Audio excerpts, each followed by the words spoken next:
Alright, good day mga kabak. So, dito na naman tayo for another episode of unpacking, no? So, ang i-unpack natin ngayon is yung bagong jersey ng Bonifacio Cycling Group, yung group ko dyan sa BGC. So, ito siya. Actually, matagal na dapat tong in-unpack and review, pero ngayon lang ako nagkaroon ng time. So, ito ay gawa ng Twin Cycle Group. Shoutout sa Twin Cycle Group.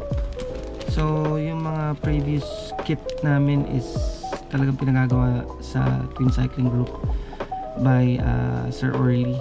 So, shoutout kay Sir Orly at kay Ma'am Net and sa the rest ng Bonifacio Cycling Group.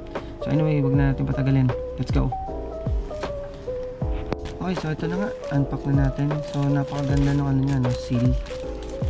Kumusta na natin. Paganda ng seal niya, no? So, unang-una, laman-laman ito. Of course, yung ating jersey. Okay. Tapos, yung kanyang tag. TCG.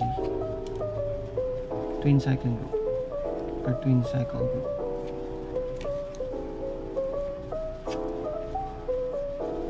Okay, at ang maganda rito ay merong medyas na kapalas.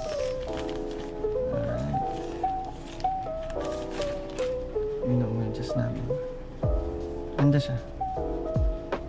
Natutuwa ako dito sa dulo nito kasi nag-hold siya talaga sa legs mo or sa calves mo firmly. Hindi nalalaglag. Kaya ang ganda. Sa komportable. May pow. Diba? Yan pa. Merong pow. Okay, ito ang jersey namin. Lock ko lang.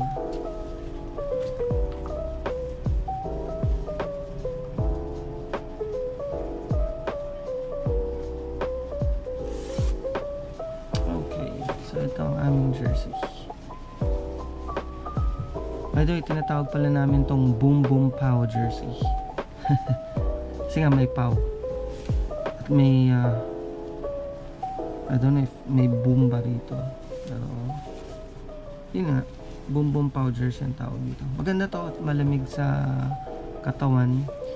At nagustuhan ko dito sa jersey na to, no? Itong sleeve niya firmly kumakapit sa braso ko, and pag ina-adjust mo siya, sumusunod siya. Hindi katulad ng ibang type of clothing na pag in-adjust mo, medyo nagki-crisp siya, tapos tsaka mo pa siya ayusin sa ano mo, sa braso mo, no? Pag nakasuot na. Pero ito, madaling i-adjust.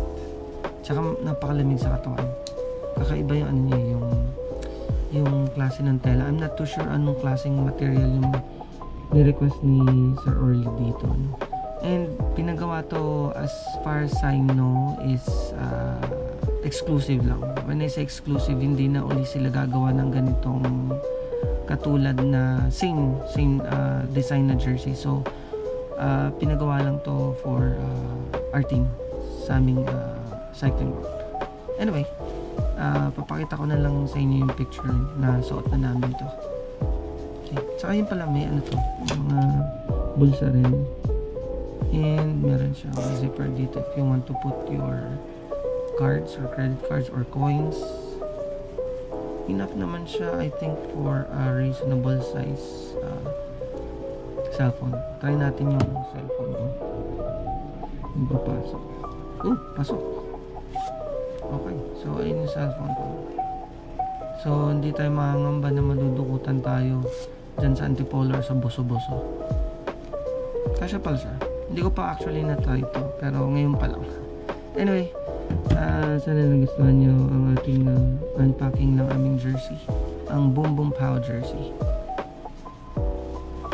Very nice. Ayos.